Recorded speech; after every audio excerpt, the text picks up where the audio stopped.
हाँ जी दोस्तों, हमारा जो टॉपिक चल रहा है फॉर्म्स ऑफ बिजनेस ऑर्गेनाइजेशन, उसकी आज की हमारी आखिरी क्लास है। इस क्लास के अंदर हमारा forms of business organisation topic पूरा हो जाएगा। इसके बाद में हम वैसे एक दो वीडियोस और डालेंगे जिसके अंदर हम कंपैरिजन करेंगे जितने भी फॉर्म्स ऑफ ऑर्गेनाइजेशन हमने पढ़े हैं। बहुत ही मज़ा आने वाला है उन वीडियोस के अंदर। और हम देखेंगे कि प्रीवियस ईयर जो पेपर हुए हैं राजस्थान के फर्स्ट ग्रेड के, उसके अंदर जो क्या क्वेश्चंस आए हैं फॉर्म्स ऑफ बिजनेस ऑर्गेनाइजेशन से वो करेंगे। जो एनसीईआरटी के अंदर ऑब्जेक्टिव क्वेश्चंस बनते हैं, कुछ इंपॉर्टेंट जो ऑब्जेक्टिव क्वेश्चंस हैं उनको भी यहाँ डिस्कस करेंगे। तो हमारी क्लासेस जो बाद वाली हैं उसमें आपको बहुत अच्छे से मज़ा आएगा, फुल कॉन्फिडेंस भी आएगा। जिन बच्चों ने ये क्लासेस है ना, जो थ्योरी सेक्शन वाली क्लासेस हैं, अच्छे से देखी हैं, वो उन क्लासेस के अंदर पूरा आनंद उठाने वाले हैं। तो आज हम देख लेते हैं difference between memorandum of association and article of association. हमारी पिछली क्लास थी मेमोरेंडम ऑफ एसोसिएशन क्या होता है और आर्टिकल ऑफ एसोसिएशन क्या होता है। एक बार मैं आपको देसी तरीके से बता देता हूं कि मेमोरेंडम ऑफ एसोसिएशन क्या होता है। माँ होती है, माँ जिसको आप बदल नहीं सकते, हमारी माँ को हम बदल नहीं सकते। तो मेमोरेंडम से आप क्या याद रखेंगे कि माँ, मेमोरेंडम ऑफ एसोसिएशन कंपनी का क्या रहता है, एक तरीके से माँ रहती है, उससे ही उसका क्या होता है, जन्म होता है। और आर्टिकल ऑफ एसोसिएशन क्या रहते हैं, बेसिक रूल्स रहते हैं जो कंपनी के इंटरनल जो मैटर्स होते हैं उनको कैसे हमें रेगुलेट करना है उसके बारे में होता है। तो हम देखेंगे पॉइंट वाइज। नेचर क्या होता है, MOA is the charter of the constitution of the company. जो कंपनी का मेन कॉन्स्टिट्यूशन हुआ है उसका क्या रहता है, चार्टर रहता है। और AOA या आर्टिकल ऑफ एसोसिएशन क्या रहता है, refers to the by laws of the company for smooth and internal management of the company. Company को चलाने के लिए, रोज के डे टू डे काम करने के लिए जो रूल्स एंड रेगुलेशन रहते हैं, अच्छा मैनेजमेंट का कंट्रोल रहे कंपनी के ऊपर, वो रूल्स और रेगुलेशंस रहते हैं, वो आर्टिकल ऑफ एसोसिएशन में रहते हैं। और जो ओवरऑल चार्टर रहता है ना कंपनी का, जो मेन जो फॉर्मेशन रहता है वो उसका नेचर क्या होता है, MOA का रहता है। ठीक है, मेमोरेंडम ऑफ एसोसिएशन का रहता है। नेक्स्ट है स्कोप। स्कोप क्या होता है, it defines the objects and power of the company. Company के क्या ऑब्जेक्टिव्स हैं और उसके पास क्या पावर है, ये कौन बताता है, MOA बताता है। और AOA मतलब आर्टिकल ऑफ एसोसिएशन हमें क्या बताएगा, it contains rules and regulation for carrying out day to day operation. Day to day operation को चलाने के लिए किस रूल को हम फॉलो करेंगे, किस तरीके से हम हमारे इंटरनल डिसीजन लेंगे, वो आर्टिकल ऑफ एसोसिएशन में लिखे रहते हैं। थर्ड पॉइंट है स्टेटस। स्टेटस क्या रहता है, it is fundamental document of A company. एक कंपनी का फंडामेंटल डॉक्यूमेंट होता है। जो MOA का स्टेटस है वो स्टेटस ये है कि वो एक फंडामेंटल डॉक्यूमेंट है। It suspends the articles. अगर कोई आर्टिकल ऑफ एसोसिएशन के अंदर आपने कोई रूल लिखा है वो कॉन्ट्राडिक्ट कर जाता है MOA से, उस केस में MOA मेमोरेंडम ऑफ एसोसिएशन में जो लिखा गया है उसी को मान्यता मिलती है और उसी प्रोसेस से, उसी स्टेप से हम उस प्रॉब्लम का क्या निकालते हैं, सॉल्यूशन निकालते हैं। It is supplementary document of A company. जैसे MOA के अंदर लिखा जाता है कि हम कंपनी का ऑब्जेक्टिव क्या है, और आर्टिकल ऑफ एसोसिएशन में फिर क्या लिखा जाएगा कि उस ऑब्जेक्टिव को अचीव करने के लिए हम क्या क्या काम करने वाले हैं। इसका मतलब MOA के अंदर हमने ब्रॉडली बता दिया कि हम किस ऑब्जेक्टिव को फॉलो करेंगे और किस ऑब्जेक्टिव को हम प्राप्त करने की कोशिश करेंगे। बट करेंगे कैसे, जो डेली हमारे कैसे काम रहेंगे वो क्या रहते हैं, आर्टिकल ऑफ एसोसिएशन के अंदर रहते हैं। जैसे हमारा भी क्या टारगेट है कि जूनियर अकाउंटेंट या फिर फर्स्ट ग्रेड की वैकेंसी को हम क्या कर रहे हैं, क्रैक करने की कोशिश करेंगे। ये हमारा क्या है, ऑब्जेक्टिव है।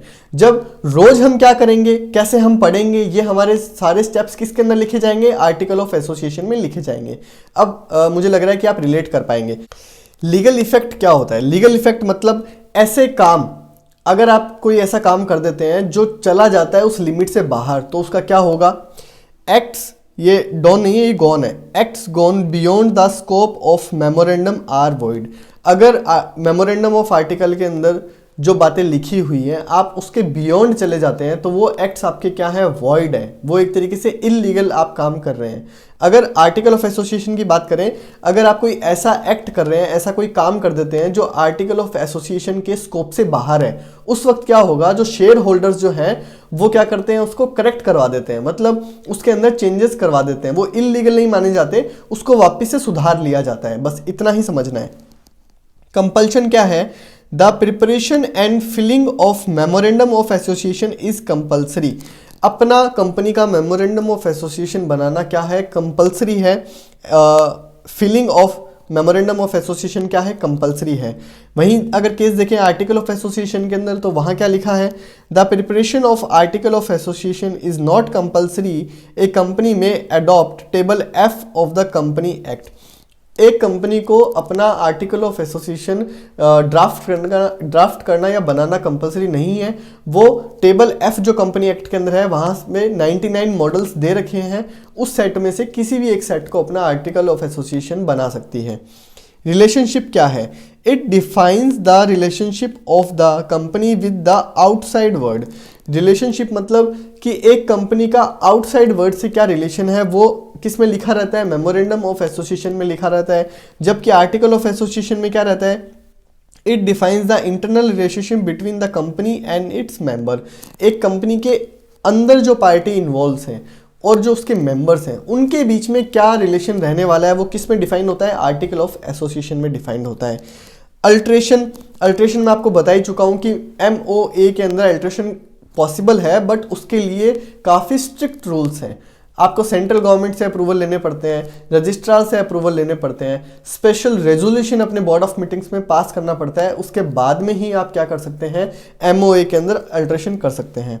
Alteration in the memorandum of association is difficult and lengthy process.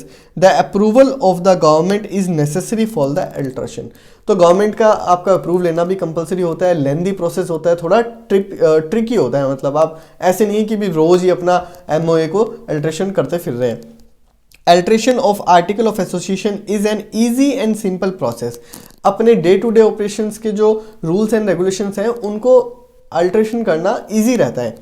The approval of the government is not necessary. Government से आपको अप्रूव लेने की इसमें जरूरत नहीं होती। आप शेयर होल्डर सिंपल मेजोरिटी से अगर कोई डिमांड उठती है, तो उस वक्त उस रूल को क्या किया जा सकता है, अल्टर किया जा सकता है।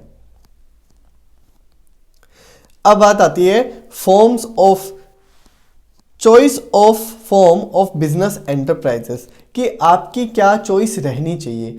जो हमने फॉर्म्स पढ़ी हैं, उनमें से किस फॉर्म को एडॉप्ट करके आप अपना बिजनेस इस मार्केट में चलाना चाहेंगे, वो फैक्टर्स किस पे डिपेंड करता है, हम वो पढ़ने वाले हैं। As discuss earlier, we can see that there are different types of business organisation, each having its own feature, merits and demerits. जैसे कि हमने 5 तरीके के बिजनेस ऑर्गेनाइजेशन पढ़े हैं, सबके अपने फीचर हैं, सबके अपनी विशेषताएं हैं, मेरिट्स हैं, और सबके अपने क्या है, ड्रॉबैक्स हैं, कमियां हैं। On comparing their features, merits and demerits, it is very difficult to say which the best form of business is. तो ये कहना बैठ गया इजीली कि भी हम कंपेयर कर रहे हैं, सबसे बेस्ट कौन सा है, सबसे घटिया कौन सा है, ये एक डिफिकल्ट टास्क है। Each form is suitable for a different business venture. Her form जो है वो एक स्पेशल टाइप के, एक डिफरेंट टाइप के बिजनेस के लिए सुटेबल है। तो ये डिपेंड करेगा कि आपका बिजनेस क्या है। हर बिजनेस के लिए हर फॉर्म अडॉप्ट कर लेना इजी नहीं होता और सुटेबल भी नहीं रहता। तो फिक्स फॉर्म के जो बिजनेस होते हैं, स्पेशल टाइप के बिजनेस को स्पेशल टाइप का स्ट्रक्चर ही अडॉप्ट करके मार्केट में चलना चाहिए। अब कौन सा बिजनेस किस फॉर्म का अडॉप्ट करना चाहिए, ये किस पे डिपेंड करता है, तो ये हम अब पढ़ेंगे। The selection of the suitable form of business organisation is generally made keeping in mind the following factor. आपका बिजनेस क्या है, आप इस पॉइंट को ध्यान रखेंगे, और जो फैक्टर्स अभी हम पढ़ेंगे उनके ऊपर आप ध्यान देंगे, और उससे आपको पता चल जाएगा कि आपका जो दिमाग में आइडिया है, उस आइडिया को जब आप बिजनेस के फॉर्म में कन्वर्ट करेंगे, किस स्ट्रक्चर को अडॉप्ट करते हुए आपको बिजनेस करना है। बहुत ही सिंपल है, चलिए देखते हैं। नेचर ऑफ बिजनेस, आपके बिजनेस का नेचर क्या है भाई। प्रोडक्शन बेस आपका नेचर है, आपका जो है सर्विस प्रोवाइड करवाना चाहते हैं, प्रोडक्ट प्रोड्यूस करना चाहते हैं, ऐसा प्रोडक्ट प्रोड्यूस करना चाहते हैं जो मार्केट में इजीली अवेलेबल है, लाइक जो सोप होती हैं, जो कोई ब्यूटी प्रोडक्ट्स है, पेन है, पेंसिल है, जो इजीली मार्केट में है। या आप कोई ऐसा प्रोडक्ट प्रोड्यूस करना चाहते हैं जो मार्केट में है ही नहीं, आपने एक नया बनाया है। तो नेचर आपके जो बिजनेस का है वो क्या है। सेकंड है कैपिटल कंसिडरेशन, उस बिजनेस को चलाने के लिए आपको कैपिटल की कितनी ज़रूरत है। अगर आपको बहुत ही कम कैपिटल चाहिए तो आप सोल प्रोप्राइटरशिप ले लीजिए। अगर आपको थोड़ी सी ज़्यादा कैपिटल चाहिए तो आप पार्टनरशिप ले लीजिए। अगर आपको उससे भी ज़्यादा कैपिटल चाहिए और आपको सहयोग भी चाहिए, आप लोगों का भला करना चाहते हैं, आपका जो टारगेट है वो भला करना है, तो आप क्या कर सकते हैं, कोऑपरेटिव ऑर्गेनाइजेशन को अडॉप्ट कर सकते हैं। आपका टारगेट प्रॉफिट अर्न करना है और आप को कैपिटल भी ज़्यादा चाहिए, तो आप क्या करेंगे, कंपनी को अडॉप्ट करेंगे। ठीक है, आप देखेंगे कि जब हम इनके आंसर ढूंढ रहे हैं तो कंपनी जो है, कंपनी सबसे ज़्यादा हमारा आंसर बनेगा। देखना आप, डिग्री ऑफ कंट्रोल, आप कितना डिग्री ऑफ कंट्रोल लूज करना चाहते हैं अपने बिजनेस के अंदर। अगर आप पूरा 100% कंट्रोल रखना चाहते हैं तो आप क्या बनाएं, सोल प्रोप्राइटर बनाएं। अगर अपनी फैमिली में ही आप अपना थोड़ा कंट्रोल देना चाहते हैं तो आप क्या बनाएं, HUF बनाएं। अगर आप अपने दोस्त के साथ 2 या 3-4 लोगों के साथ बिजनेस को शेयर कर सकते हैं तो आप पार्टनरशिप बनाएं। अगर आप उससे ज़्यादा लोगों के साथ प्रॉफिट अर्न करना आपका मोटिव है तो आप कंपनी बनाएं। अगर सेवा करना मोटिव है तो काफ़ी सारे लोगों के साथ आप क्या करना चाहते हैं, अपने बिजनेस के अंदर कंट्रोल को लूज करना चाहते हैं, तो आप क्या कर सकते हैं, कोऑपरेटिव ऑर्गेनाइजेशन बना सकते हैं। समझ में आया। लीगल फॉर्मेलिटीज़, अगर आप हैवी लीगल फॉर्मेलिटीज़ का सामना करने के लिए तैयार हैं तो क्या बनाना है, कंपनी। अगर आप बिल्कुल भी लीगल फॉर्मेलिटीज़ के लिए नहीं जाना चाहते तो आप क्या बनाएं, सोल प्रोप्राइटरशिप। और बीच में थोड़ा बहुत देखना चाहते हैं तो पार्टनरशिप बना लिया, कोऑपरेटिव ऑर्गेनाइजेशन बना लिया, उसमें थोड़ा बहुत लीगल फॉर्मेलिटीज़ होता है। नेक्स्ट है लाइबिलिटी। लाइबिलिटी एक मेन की डिसीजन रहता है, आप लिमिटेड लाइबिलिटी चाहते हैं या अनलिमिटेड लाइबिलिटी चाहते हैं। लिमिटेड लाइबिलिटी के साथ में आप अपना कंट्रोल कितना चाहते हैं। अगर आप लिमिटेड लाइबिलिटी चाहते हैं तो आप क्या बनाएंगे, कंपनी बनाएंगे। और क्या बना सकते हैं, कोऑपरेटिव बना सकते हैं। अगर आप प्रॉफिट अर्न करना चाहते हैं और लिमिटेड लाइबिलिटी के साथ तो आप कंपनी में जाएंगे। अगर आप सेवा करना चाहते हैं या सोसाइटी का बेनिफिट करना चाहते हैं ज़्यादा और क्या चाहते हैं, लिमिटेड लाइबिलिटी चाहते हैं तो आप क्या बनाएंगे, कोऑपरेटिव ऑर्गेनाइजेशन बनाएंगे। अगर आप लिमिटेड लाइबिलिटी चाहते हैं तो आप एक जो नया आजकल पार्टनरशिप फॉर्म चला है, लिमिटेड पार्टनरशिप, आप उसके अंदर भी जा सकते हैं, वो भी एक अच्छा ऑप्शन रहता है।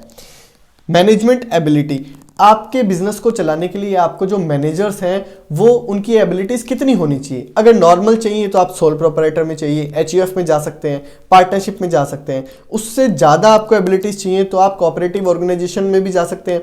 कोऑपरेटिव ऑर्गेनाइजेशन के अंदर क्या होता है, आप रिसोर्सेज को ज़्यादा पूल कर सकते हैं। आप नॉर्मल मैनेजमेंट जो बेसिक स्किल के जो मैनेजर्स रहते हैं आप उनको तो कम से कम हायर कर ही सकते हैं, और बहुत ही ज़्यादा स्किल्ड आपको मैनेजर्स चाहिए तो आपको कंपनी फॉर्म को ही एडॉप्ट करना पड़ेगा। फिर आता है फ्लेक्सिबिलिटी इन ऑपरेशन। अगर आपका बिजनेस ऐसा है जिसमें क्विक डिसीजन लेना की ज़रूरत होती है, बहुत ही ज़्यादा फ्लेक्सिबिलिटी की ज़रूरत होती है, तो आप किस में जाएँ, सोल प्रोप्राइटरशिप में जाएँ। फ्लेक्सिबिलिटी मतलब कि जितना ज़्यादा उसमें गवर्नमेंट का कंट्रोल रहेगा, फ्लेक्सिबिलिटी कम हो जाएगी, लचीलता जो आपके डिसीजन लेने की है वो कम हो जाएगी। आपको डिसीजन लेने में टाइम ज़्यादा लगेगा, कोई भी चीज़ करने में जब टाइम ज़्यादा लगेगा तो आप में रिजिडिटी ज़्यादा आ जाएगी। अगर आप फ्लेक्सिबिलिटी मॉडल में जाना चाहते हैं तो आप सोल प्रोप्राइटरशिप में जाएं। अगर रिजिडिटी मॉडल में जाना चाहते हैं तो आप किस में जा सकते हैं, कंपनी में जा सकते हैं, कोऑपरेटिव ऑर्गेनाइजेशन में जा सकते हैं। उसके बाद क्या होता है, नीचे पार्टनरशिप में जा सकते हैं। इस तरीके से ये डिसीजन लेना पड़ता है। लास्ट आता है कंटिन्यूटी।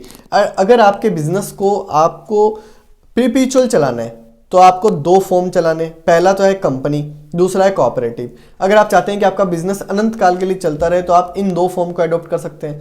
अगर आप चाहते हैं बस एक छोटा सा काम है, थोड़े टाइम के लिए आपको कुछ बिजनेस करना है, उसके बाद में वो बंद करना है, तो आप क्या कर सकते हैं, सोल प्रोप्राइटर में जा सकते हैं। अगर आपको एक स्पेशल प्रोजेक्ट के लिए कुछ करना है तो आप उसमें पार्टनरशिप में जा सकते हैं। आपने देखा ना एक एग्जांपल कि 2 कंपनी हैं बड़ी बड़ी, एक है जो हैवी मशीनरी प्रोवाइड कर सकती है, एक है जो माइनिंग के फील्ड में काम कर रही है और उनको कोई बड़ा प्रोजेक्ट है लाइक रोड कंस्ट्रक्ट करना है, तो जो माइनिंग वाली कंपनी है वो रॉ मटेरियल प्रोवाइड कर देगी और सड़क को बनाने के लिए जो हैवी मशीनरीज है वो मशीनरी वाली कंपनी प्रोवाइड कर देगी। तो वो एक पार्टनरशिप बना लेंगे उस केस में, तो आप इस फॉर्म में भी जा सकते हैं। These factors are interrelated and interdependent. Therefore, an entrepreneur should not consider these factors in isolation. They must consider interrelationship between these factors. इसका मतलब ये है कि ऐसा नहीं है कि सिर्फ एक फैक्टर को देख के आपको डिसाइड कर लेना कि हाँ भाई मुझे तो पार्टनरशिप के साथ बिजनेस करना है या मुझे सोल प्रोप्राइटरशिप में जाना है। ये जितने भी फैक्टर्स मैंने यहाँ बताए हैं ये सारे ही इंटर रिलेटेड हैं, आपस में जुड़े हुए हैं। तो आपको आइसोलेशन में, मतलब अकेले किसी एक पॉइंट को देखते हुए आपको डिसीजन नहीं लेना होता। सभी पॉइंट्स को ध्यान में रखते हुए आपको क्या करना है, अपने लिए सूटेबल फॉर्म को सेलेक्ट करके आपको बिजनेस चलाना है। हम देख लेते हैं इन फैक्टर्स की जो हमने बात की थी, उसमें सबसे बेस्ट कौन सा स्ट्रक्चर रहता है और सबसे वर्स्ट कौन सा स्ट्रक्चर रहता है। अगर हम कैपिटल की बात करें तो सबसे ज़्यादा कैपिटल आपको किस में मिलेगा, कंपनी में, और सबसे कम किस में मिलेगा, सोल प्रोप्राइटर में। कंपनी और सोल प्रोप्राइटर। अगर हम cost and easy of formation की बात करें, सबसे सस्ता किसी बिजनेस को चलाना जो है, बनाना जो है, वो सोल प्रोप्राइटर है, और सबसे महंगा क्या है, कंपनी है, क्योंकि इसमें काफ़ी सारी लीगल फॉर्मेलिटीज़ होती हैं। ये हो गया पॉइंट। मैनेजरियल स्किल सबसे ज़्यादा कंपनी में, सबसे कम सोल प्रोप्राइटर में, ठीक है। रेगुलेशन की बात करें तो सबसे ज़्यादा किस में होती है, कंपनी में, और सबसे कम होती है सोल प्रोप्राइटर में। अगर फ्लेक्सिबिलिटी की बात करें, एक पॉइंट रहेगा बीच में, फ्लेक्सिबिलिटी। अगर फ्लेक्सिबिलिटी की बात करें तो सबसे ज़्यादा फ्लेक्सिबिलिटी हमें मिलती है सोल प्रोप्राइटर के केस में, और सबसे कम मिलती है कंपनी के केस में। अगर हम बात करें कंटिन्यूटी की तो सबसे बेस्ट फॉर्म रहता है कंपनी, और सबसे वर्स्ट रहता है हमारा सोल प्रोप्राइटर। और लास्ट में है लाइबिलिटी। सबसे बढ़िया लिमिटेड लाइबिलिटी रहती है कंपनी के केस में, और सबसे ज़्यादा लाइबिलिटी जो रहती है, जिसमें कहते हैं ना, अगर नुकसान हो गया बिजनेस में तो जमीनें, जायदाद, खुद का घर, मकान सब बिक जाता है, वो है सोल प्रोप्राइटर के केस में। ये वो सारे की फैक्टर्स थे जिनको हम डिसाइड करते हुए हमारे बिजनेस को क्या करते हैं, सेलेक्ट करते हैं। तो आज की क्लास हमारी यहीं ख़त्म होती है। इसी के साथ हमारा फॉर्म्स ऑफ बिजनेस ऑर्गेनाइजेशन खत्म होता है। नेक्स्ट हम देखते हैं, नेक्स्ट टॉपिक शुरू करेंगे। नेक्स्ट कोई अच्छा सा टॉपिक शुरू करेंगे। 11th क्लास से हमारा यही टॉपिक है, तो नेक्स्ट टॉपिक जो रहने वाला है वो प्रोबेबली 12th क्लास से कोई टॉपिक रहेगा। नेक्स्ट जो इस टॉपिक के ऊपर जो वीडियोस रहेंगे वो कंपैरिजन वीडियोस रहेंगे, वो अभी नहीं डालूंगा मैं। आप इन पॉइंट्स को अच्छे से पढ़ लें, अपने नोट्स बना लें। जब आप इनको रिवाइज करते हुए आपका कॉन्फिडेंस अच्छा हो जाएगा तो कुछ टाइम के बाद में हम कंपैरेटिव वीडियोस डालेंगे। अच्छा, कुछ टाइम बाद डालने से फ़ायदा ये होगा कि एक जब हम कंपैरिजन वीडियो डालेंगे उस वक्त आपका रिवीजन भी साथ साथ हो जाएगा, तो ज़्यादा बेनिफिट हमें थोड़े टाइम के बाद मिलेगा, ठीक है। तो इसके बाद हम पहले 12th क्लास के कोई टॉपिक के साथ वीडियो डालेंगे। हमारे चैनल से जुड़ने के लिए धन्यवाद। आपका दिन शुभ रहे।